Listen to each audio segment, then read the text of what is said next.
It is my great pleasure to introduce our first plenary speaker for this afternoon. So this is Professor Brad Nelson from ETH. Oops, I've got a slight typo there. In Zurich, in Switzerland. So thank you so much for joining us, Brad. I'm sure Brad needs no introduction as really a pioneer in kind of micro nano robots with really exciting work. So we're very grateful to have you and to have your time. I will spotlight you and let's see if you can, if it's okay to share.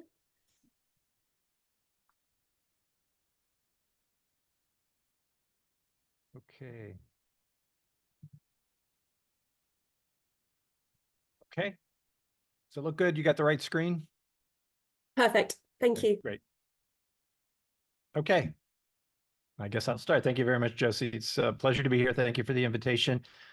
I'm going to talk about magnetic microrobots, their coming impact on healthcare. So I'll give an overview of a lot of things that have been going on here over the last couple decades in my lab at ETH Zurich and where we think this is going and what we're hoping to see over the next few years in applications. So first, I'd like to start off. I've had some fantastic people through the lab over the years, a number of them, and from a lot of disciplines. And so, of course, what you're going to see is their work, and I'm going to talk about it. So, when I started thinking in 2003 about what was interesting in the field of robotics at the time, Intuitive Surgical had just come to the clinics, given imaging camera pill had just started to be being used in patients, and we started thinking, well, what if we could make these things smaller and do them, make small micro robots that perhaps could deliver drugs or something like that. Something we were really more interested in just how do you make a small machine. We always feel like, oh, we got to have some kind of a potential application. But initially it was just sort of an intellectual exercise. How would you make a small thing move? First, we were just making things out of magnets and small micro robots out of magnets and moving them with fields and field gradients. And then it got interesting when we started thinking about microorganisms and how bacteria swim, how paramecia propel themselves, how spermatozoa swim, and some of the physics of that, fluid dynamics. We started thinking about things like soft materials then. These original things were all rigid, and then we got into soft materials and stimulate responsive materials to try to add some intelligence to them, so embody the intelligence in a sense. And I'm going to want to start talking about that a little bit here, and then move into some of the other things. So, like I said, one of the first things that was interesting to us were looking at bacteria. Bacteria were discovered in 1675 by Anton van Leeuwenhoek when looking through a microscope, but it wasn't until 1973 when Howard Berg realized that flagellated bacteria like E. coli had this rotary motor. Astounding discovery that allowed it to propel itself. And Howard Howard passed away a few years ago, but calls them nature's microrobots. They have sensors on them. These are the chemoreceptors on their body. They have a communication pathway back to this rotary motor, and there's a number of these. For instance, on E. coli, there might be 4 or 5 of these flagella. And so we became interested in these devices and created these things we called artificial bacteria flagella. We couldn't create the motor to drive them, but we could create the kind of the physics of how they propel themselves with this corkscrew type motion. And long ago, almost 10 years ago now, we're able to take 80,000 of these and inject them in the peritoneal cavity of a mouse and drive them around and see how they moved within an organism. And that's interesting, a really fun, I think, intellectual exercise, understanding that interplay between biology, physics, engineering and fabrication, fluid dynamics, all these things come together in, I think, a very elegant way. And it's been fun to work in this field. But then we took it a bit further and started thinking, well, what about some other types of microorganisms like Trypanosoma brucei, a paramecia that is responsible for trypanosomiasis or African sleeping sickness. And what's interesting about this particular organism is that it changes its morphology during its life cycle when it moves from the gut of a tsetse fly, bites a human, and then eventually moves into its brain and a human's brain and creates this dreadful disease. But what's interesting is that it has different morphologies, and two that were interesting to us were its long, slender form that were good for motility, and its stumpy form, which weren't. And it seems like if you're going to use microrobots to perform drug delivery, that might be interesting. That if it was carrying a drug, you want it to move to where you want it to be, the source of disease, maybe a tumor or a blood clot or something like that in your body, and then have it just kind of sit there and elute its drugs. And so some of the folks in my group, Stefano Fusco, who's now with Roche, Henwei Wang did a lot of work on this, Selman Sarkar, who's at EPFL. We looked at trying to create polymer-based devices. These have magnetic particles in them, and they actually have graphene flakes so that they would be able to absorb laser light. And we could then, by heating them up, triggering them with lasers, create a morphology change to go from this long, slender to this stumpy form. And so that fabrication procedure we developed became quite interesting to us because it allowed us then to test out a lot of different types of shapes and how they swim. And one of the beauties of working at these scales is working at low Reynolds numbers, because the math is tractable. It's not turbulent. It actually can be, we can look at it analytically. We can put it in familiar mathematical forms that we can analyze, and then we can start to test different shapes and how they might swim. And so that's where that work went. And then we connected with Eric Lauga at Cambridge, and Selman was down at EPFL then, and started looking at how to model these more precisely, these viscoelastic microrobots, you might call them, and really tune their mechanical properties beforehand so that they can fit through various types of constrictions. And a lot of the uses of these are endoluminal, that is, going through small constrictions in the body, like blood vessels, the GI tract, and these kinds of things, maybe in your ventricles, your spinal column, and into your subarachnoid space. And so just understanding that fluid dynamics and that interplay is actually also quite interesting, I think, in working with Eric at Cambridge, who's a brilliant mathematician and fluid dynamicist in this area, was illuminating to us and helped us see ways we can leverage some of these fabrication procedures we had previously developed to make these devices and create these intelligent embodied behaviors. So we've gone down that path. I think there's a lot of interesting things here about motility that we've learned, corkscrew motions, the importance of helices, the importance of shape changes and having the right kinds of morphologies we change. But as we looked at that, we started thinking about a lot of things. First of all, we'd like to make them intelligent, where they're actually sensing and reacting to their environment. That's a challenge, and that's still an open challenge in the field. The other thing we thought was be interesting is there a way to make these programmable? Is there some way we can actually in situ alter their behavior? So how would you do that? Would you put, maybe you put computer chips on them, but logic, you could do that. And we've got a project in that area, and people like Itek Cohen and some of the folks at Cornell have been doing that as well more recently, looking at that. But we connected with a physicist at the Paul Scher Institute here in Switzerland, Laura Heiderman, and she is into nanomagnets. And I never appreciated what was going on there.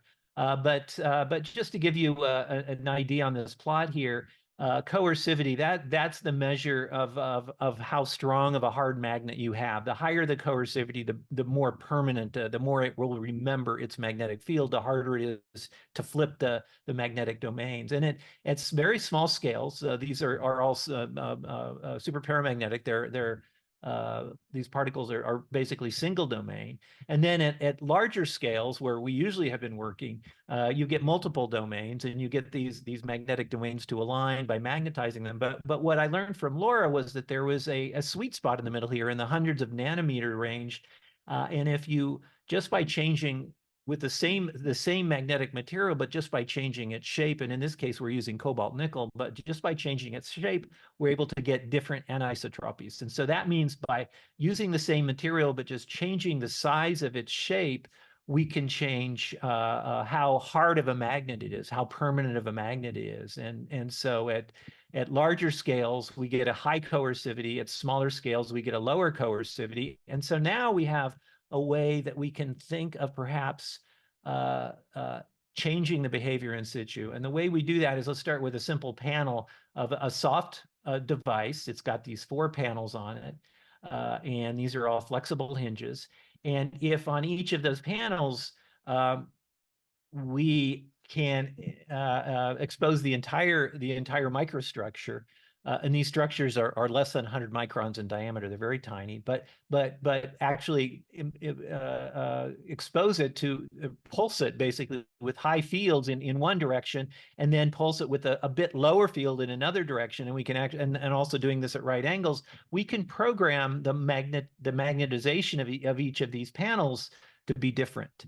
And so then that means, for instance, for this 4-panel device, I can actually program 16 different configurations of magnetization in that. And what that means then is, by exposing it to the field, it's going to it has the potential to exhibit 16 different types of behaviors just through this kind of magnetic encoding.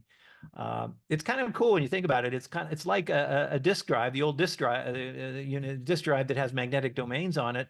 It's storing information in there, but now these domains are not only information, but they also have a real physical force kind of a meaning to them. So your device becomes almost a memory storage unit, but that memory itself represents a physical entity on it.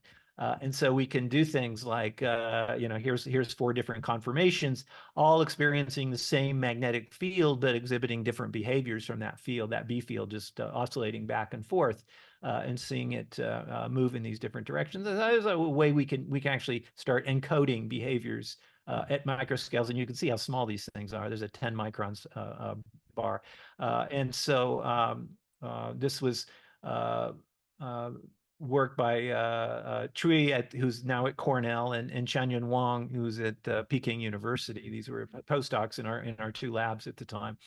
And so then, these guys are seeing how far they can take that. So they started to think of origami cranes, and they said, well, what if we could actually create these patterns, these different types of magnetizations on different components of these origami cranes, and pattern these cobalt nickel kind of racetrack figures, we call them, at different scales, and created this basically programmable origami crane, where with a certain type of encoding, and these represent the different directions of magnetization you're exposing it to, we can show this crane flapping in a way.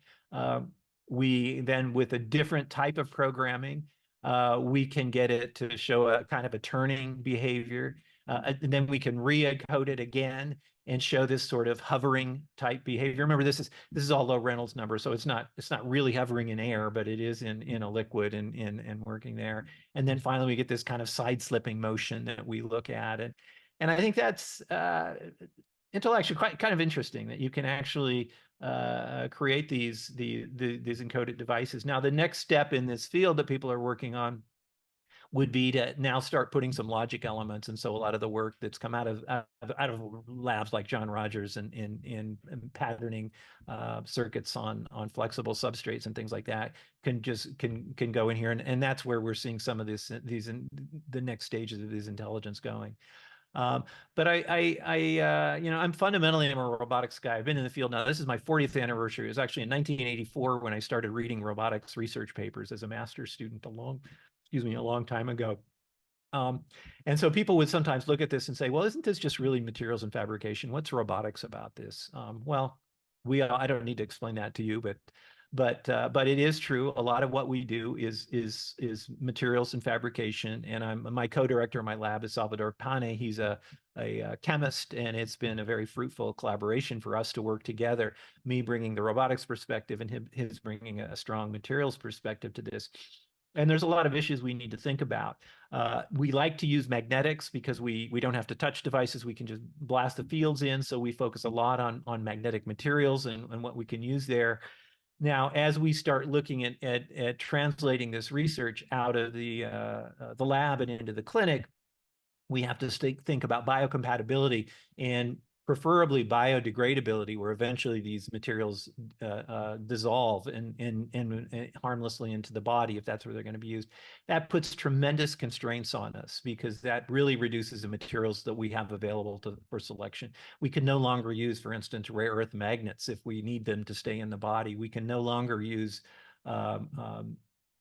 polymers that have acrylates and things like that are going to cause inflammation. We have to start really constraining ourselves, but that's part of the challenge. It makes the work perhaps less sexy. A lot of the stuff I showed you before maybe would not be able to translate, but it also makes it more translatable. But the other thing we think a lot about here is magnetic systems, the systems we create to drive these. And so I want to spend some time talking about those systems as well. So I want to now, remember, we've made a lot of these embodied devices, but how do we really put the energy into them? How do we put those magnetic fields in? So just to remind you a little bit about magnetic actuation, we can generate torques and forces on a magnetic body. So I take my microrobot and I think of it as a dipole. It's going to have a north and a south pole on it. That's one simple model I can have of my magnetic device. And if that is placed in a magnetic field, like a compass needle, it's going to align with that field, the way a compass needle aligns with the Earth's magnetic field. Forces are a little more complicated in that those are a function of the gradient. So they're going to move in the direction of increasing gradient. And so then the question becomes, we've been talking so far, how do you create this the dipole, the device itself? That's what I've showed you. And again, this is a very simplified model of some more complicated devices. But the other thing is interesting, how do I create these fields? How am I going to really generate the kinds of fields I want? And how am I going to do that at human scales, at clinical scales that are relevant, instead of just doing it under a microscope? A lot of the work you see, it's very, very interesting, but the magnets are right, centimeters or millimeters away. How can I do this at large scales? And that becomes a super challenge. So there's really two fundamental ways of creating magnetic fields and magnetic field gradients. One is to take a big, hard, permanent magnet, and like Pietro Valdestri at Leeds does, and other groups, put it on the end of a robot arm and move it around. And that's there's a lot of advantages to that. One is that you can generate pretty strong fields that way. Zhenwei Zhao at MIT does the same thing. Here we have a magnet on the end of a robot arm and guiding something in the brain of a human. And so those are relatively strong fields, and they are relatively inexpensive to make. But there's another way we can generate fields and field gradients, and that is with electromagnets. So basically, we take a piece of copper, wind it around something that's soft. By soft, I mean it's soft magnetic. So that would be something like iron or iron cobalt. And as I put a current through there, I generate that field. And the nice thing about this is without moving anything except for electrons through the coil, I can create stronger fields. So nothing has had to move. And if you've got a patient in the vicinity, that's nice that you don't have to move anything. The other nice thing is I can reverse that current and reverse the field, reverse the polarity of the field. But one thing that is super nice, especially when you're looking at medical procedures, is I can turn it off and my magnetic field disappears. Whereas with permanent magnets, you actually, if things go wrong, you have to pull the magnet away quickly, and you're still going to have fields emanating from it. So there's some advantages to electromagnets you can see as well in that. And so we spent a lot of time trying to figure out, how do I generate magnetic fields? We figured out spent time winding coils and just learning basically electromagnets are really a problem in thermodynamics. You want to put as much current through here as you can.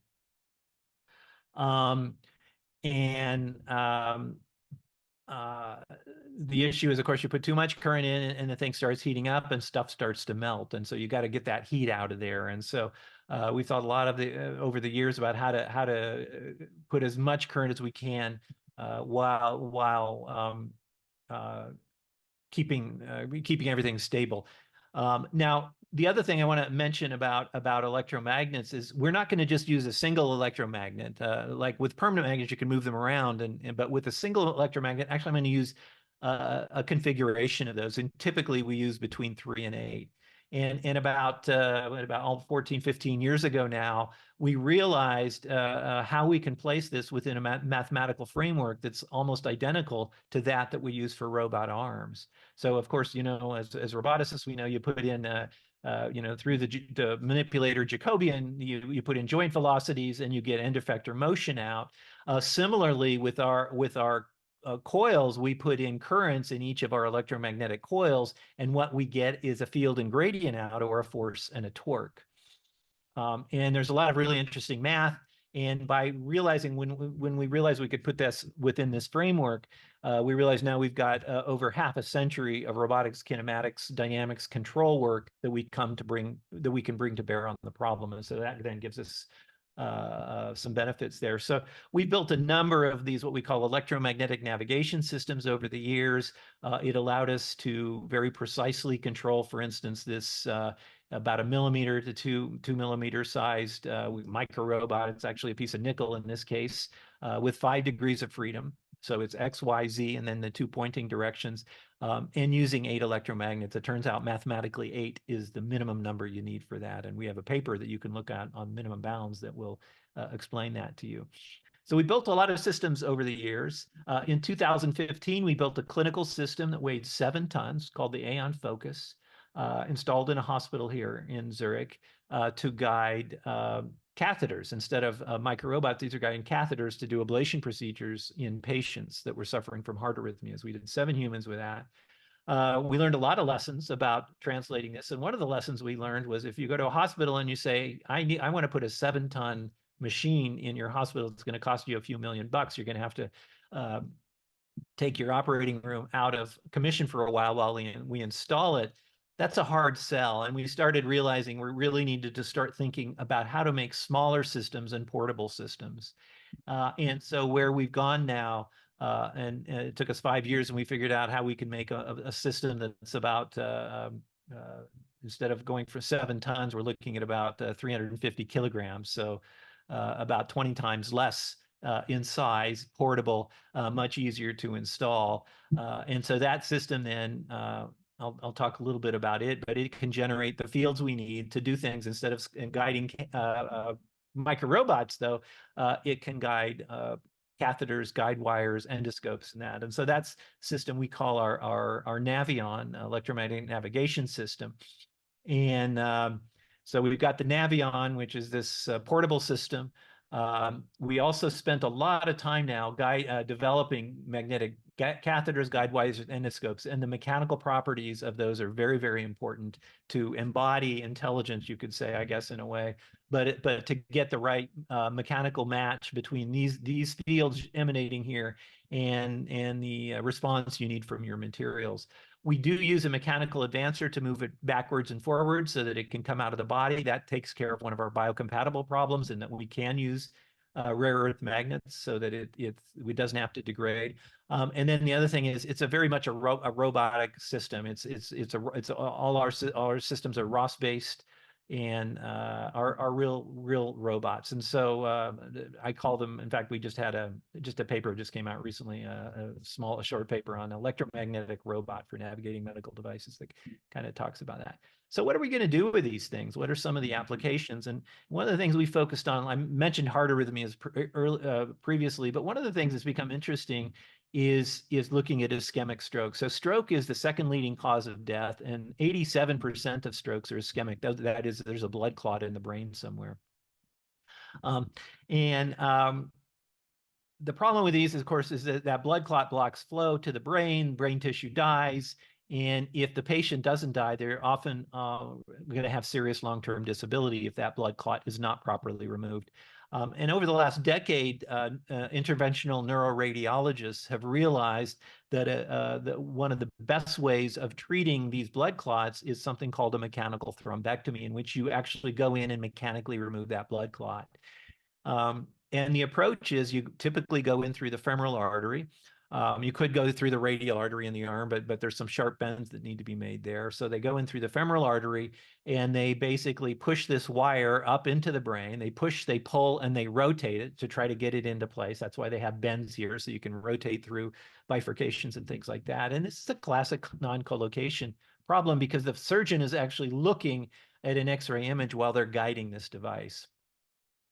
And so their actuator is off more than a meter from their sensor in this case, and you've got this long flexible sensor. So even if you're a controls person, you know this problem and how difficult it is to control something precisely when you have this variable flexible transmission in the middle.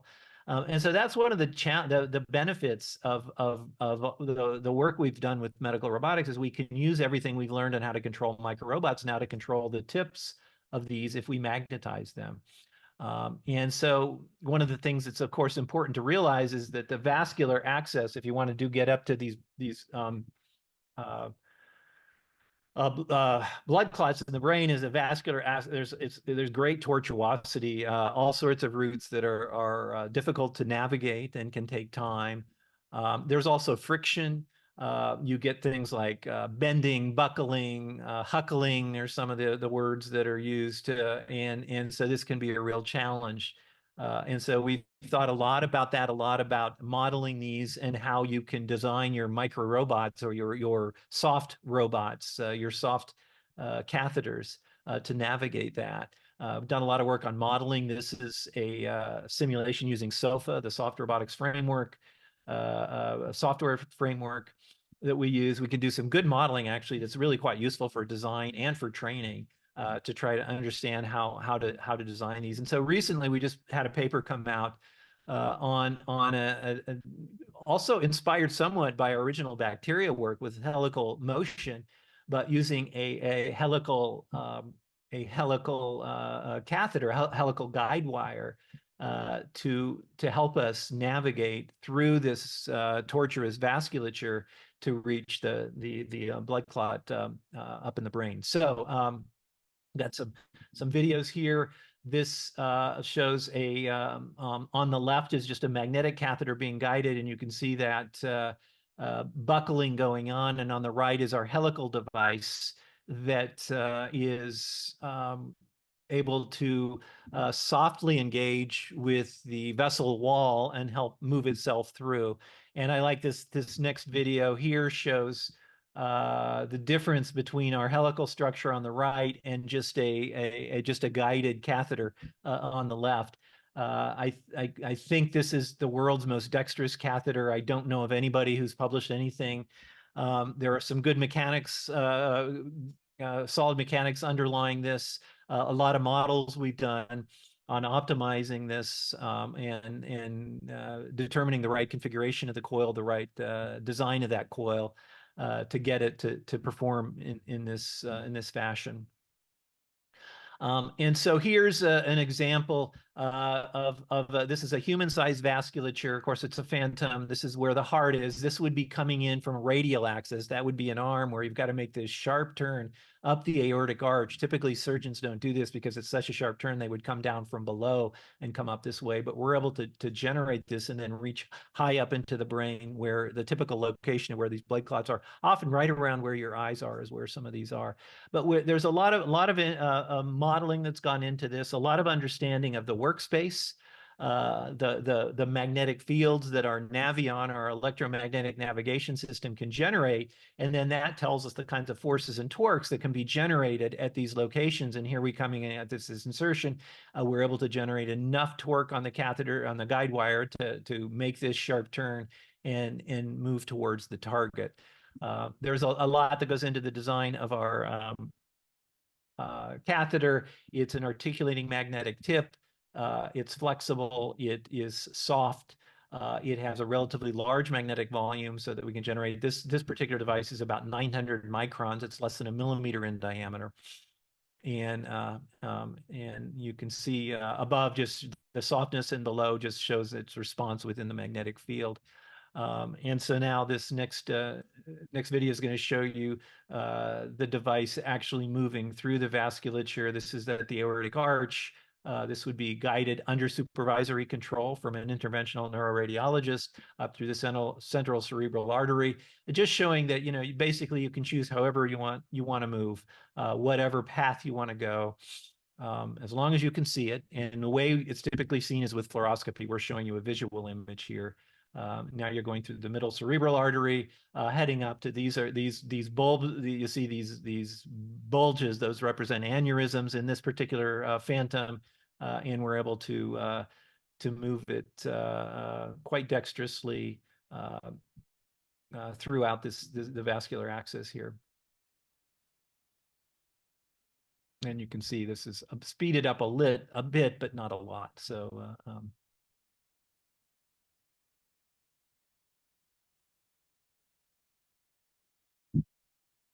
This would be the traditional way with a pre-curved trip, push, pull, twist.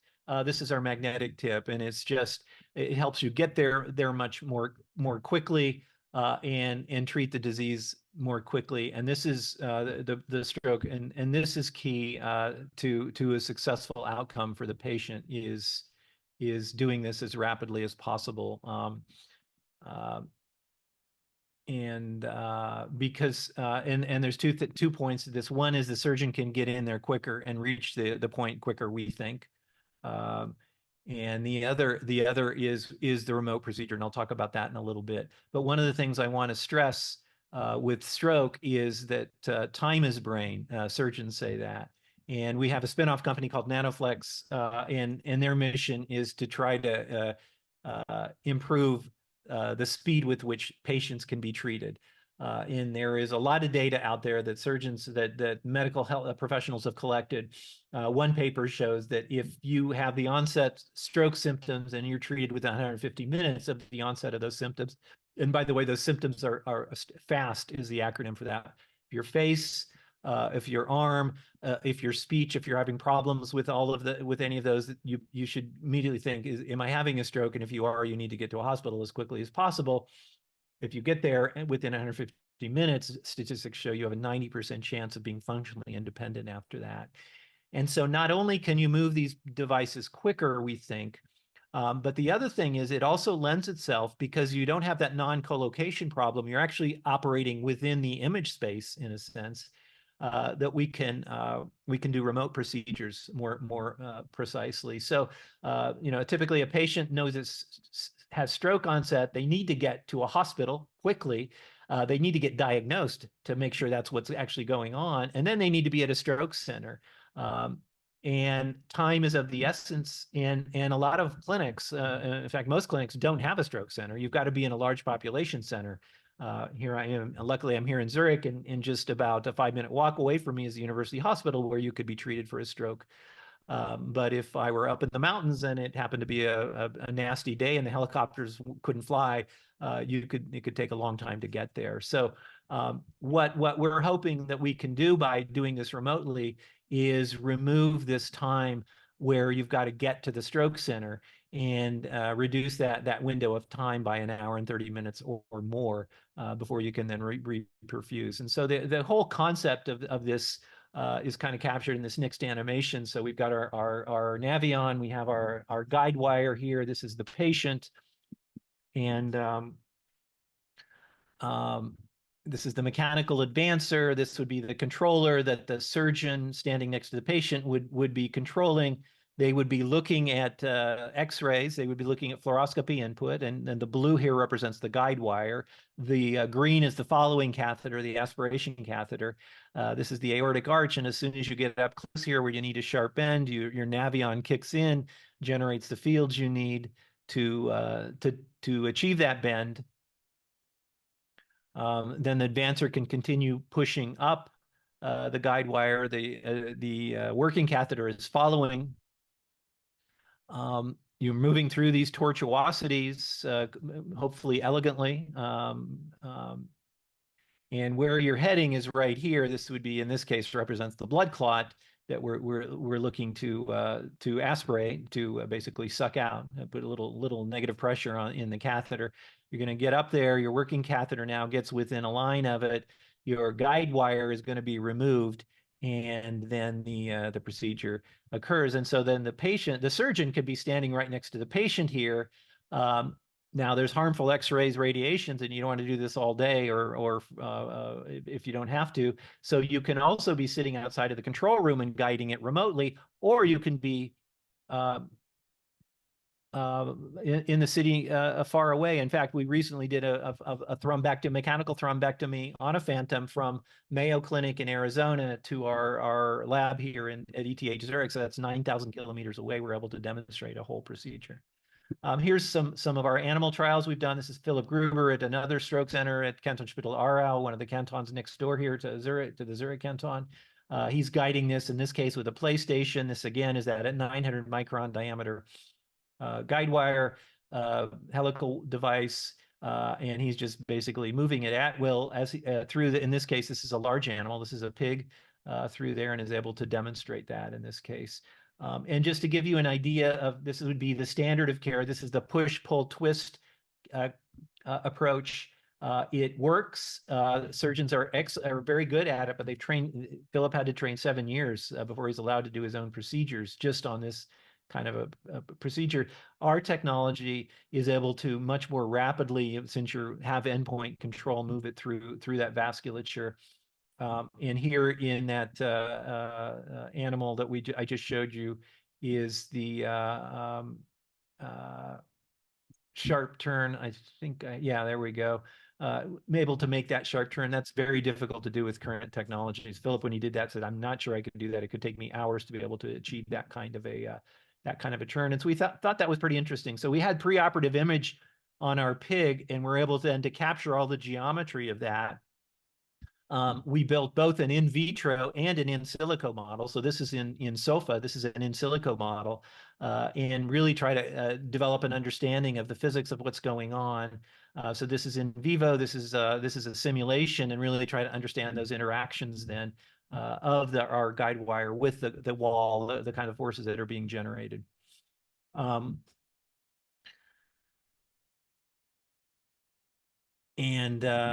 We think we've got a good understanding. And then we also do this with in vitro. So then we also 3D print this and then do this down in the lab and try to understand those forces.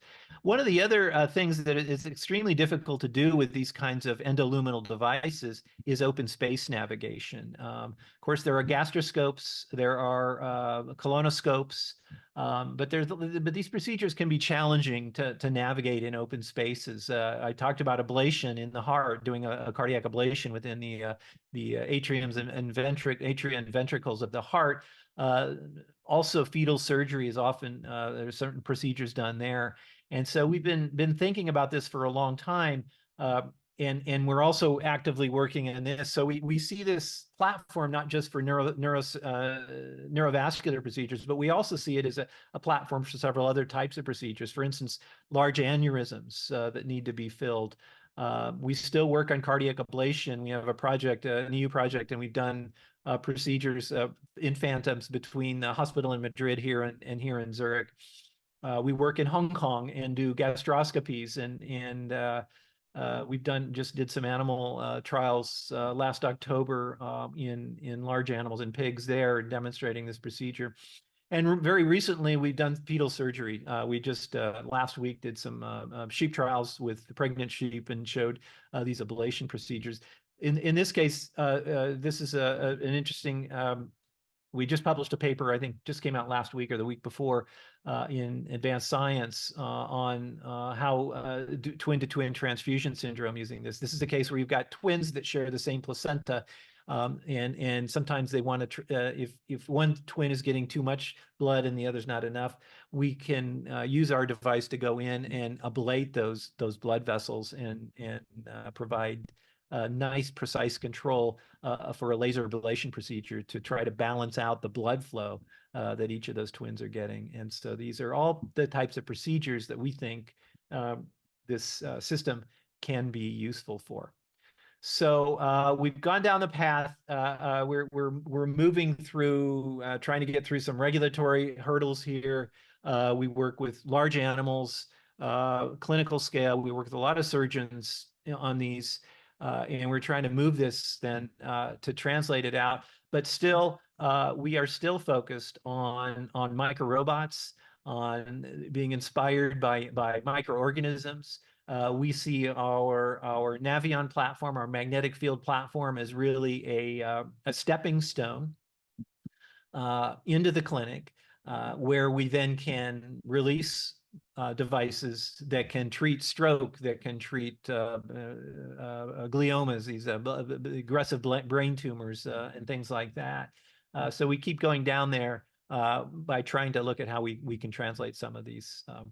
So I just want to leave you with a few thoughts here as I finish up. One is, medical robotics has seen a lot of success. There's a lot of investment. There have been money made and good outcomes from patients. This, by the way, shows one of our Navions in Hong Kong with the nice Siemens Artis Zigo platform. But one of the questions I ask, I think we should ask ourselves as we work in this medical robotic space is will the discipline ever impact access to surgery worldwide? Here I'm in Switzerland, Europe, and North America, Hong Kong, places that are well off, but there's a lot of parts of the world that are underserved. I think of the 8 billion people in the world, it's been reported of those 8 billion people, 5 billion of them don't have access to safe, affordable surgical care and anesthesia. And in fact, even in the US, a third of the population, there's about 113 million people in the US that are more than an hour's drive away from the nearest stroke center. So you get a stroke, and there's a lot of people that are going to have trouble getting treated properly. And so what can we do as robotics folks? What can we do to help this? And I think there's two things that our field will help with. And one is what we call democratizing surgery. And what that means is, I'm showing this procedure here that we did with Dr. Gruber, Philip Gruber at Kantonsspital Aarau, and these sharp turns he's making. Philip studied medical school for 6 years here, and then he's trained for 7 years before he really had developed the expertise to perform these. One of the things our device allows you to do is, as long as you understand the anatomy, you have a good understanding of the medical condition, you have your medical training, you can do more complicated procedures without that training. And so that means there will be more interventional neuroradiologists, more people that can treat this disease. And that's, there just simply aren't enough people to treat that, for one thing. But the other thing we think is encouraging is remote telesurgery. We can, in outlying clinics, you don't need to keep a stroke center going 24/7. It's extremely expensive. But you can have a system ready to go that can connect to the stroke centers where the experts are. And so we think that those remote procedures are going to be important. And I think we've seen a real interest now in telesurgery over the last few years as we've come out of COVID and we've all gotten more comfortable with all these online meetings we're having, like this one. We're more comfortable with that, doing things online. And I think we're seeing a resurgence in interest there. So I'm going to leave it there, and I want to thank you very much for your attention, and I'm happy to answer some questions if you have any. Thank you very much, Brad, for a fantastic talk. Really inspiring, and also really touches on a lot of the themes of the conference. One slightly specific question we had from the audience was regarding the deployment of your crane configuration structure. I think quite early at the beginning, if it can be done prior to or during deployment in the environment. Yeah. So you can, you can, right? So you just have to. You just pulse fields of certain. You have you control two things: how strong of a field and its direction. And by controlling that, then you can take the same device and change its behaviors. So so it's a way of Thank you. in situ programming, basically. It was really interesting because it's kind of the encoding. So you're kind of using both the morphology and the material to program the behavior of your devices. And I just wondered what you think about in terms of an embodied perspective on how much, what's the kind of the design space or the complexity and behaviors you feel this gives you? Is this a substrate that you feel can solve the problems you want to, or is there something missing there, do you think? Or is this actually a fantastic substrate to work with and exploit?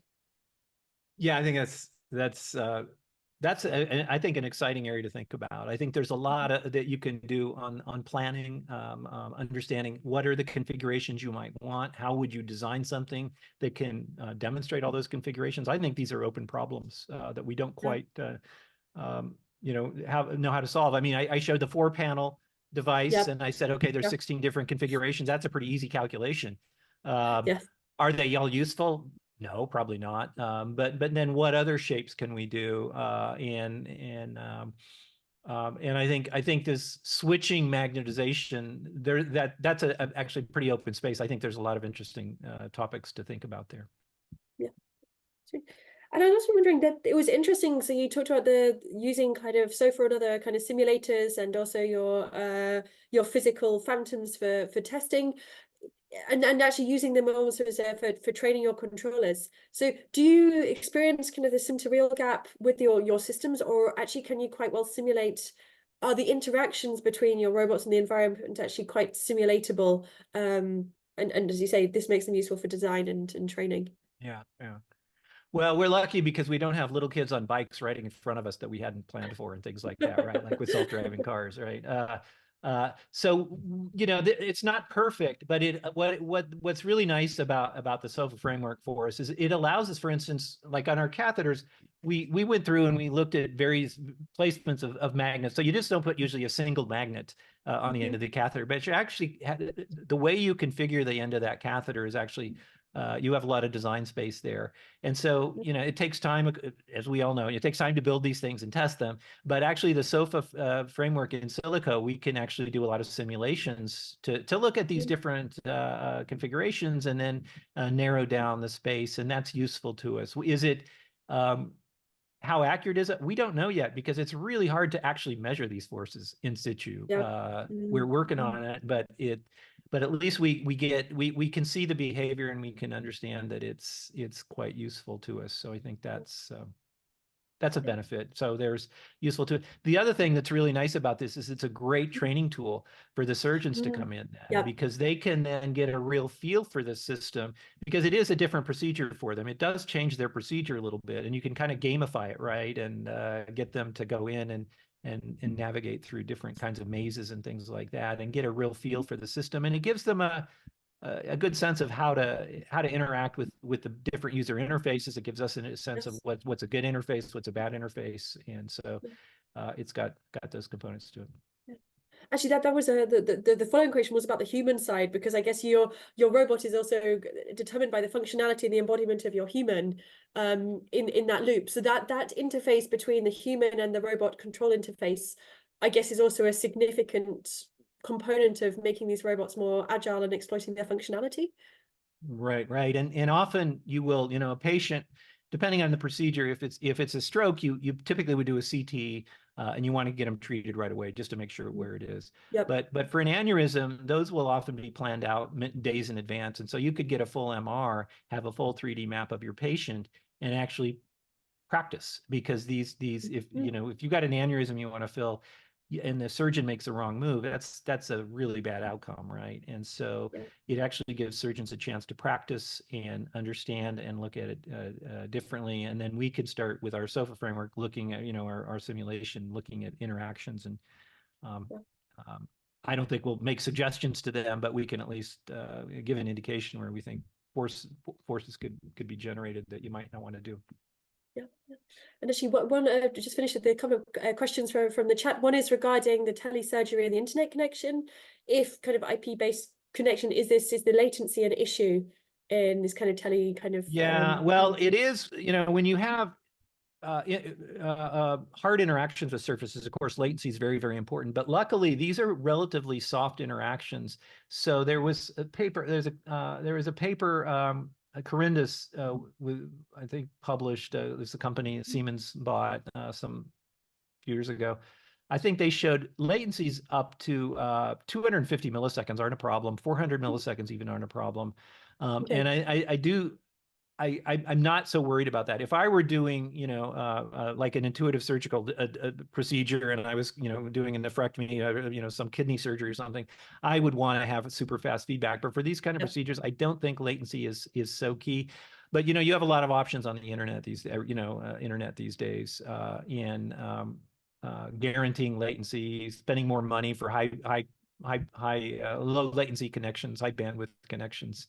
And there are several people looking at that. We work with some of the folks on that. There's, the internet's pretty interesting, the way packets get switched through there, and there's some experts that have a pretty good idea of what you can guarantee and what you can't, and so we work with them. So just a final question for you from Mia, who was commenting that kind of embodiment maybe is perhaps a simplistic kind of question for open navigation. Are there any other bottlenecks that you see for designing more interesting system environmental interactions? I'm sorry, I didn't hear the first part of that. What's that? Say that again. So embodiment is maybe kind of the simple part of just considering the embodiment is maybe too simple just for open navigation. So is that the bottleneck, or are there any other bottlenecks to having more interesting kind of system environment interactions? Well, so I think, sure I understood the question exactly, but I think one of the challenges on the embodiment of any of these catheters and endoscopes is the fact that you really need to change the mechanical properties during different parts of the procedures. And so sometimes you want it stiff, sometimes you want it floppy. And so we've got people working on that. And there's a whole community now, a growing community on variable stiffness materials. And so we look at different ways of doing that, I think. So those are interesting problems. Yeah. So. That's really exciting. Nice. Thank you very much, Brad, for your time and your fantastic talk. We really appreciate you joining and giving us some really interesting thoughts there. So thank you very much. Nice seeing you, Josie. Thank you very much. Yep. So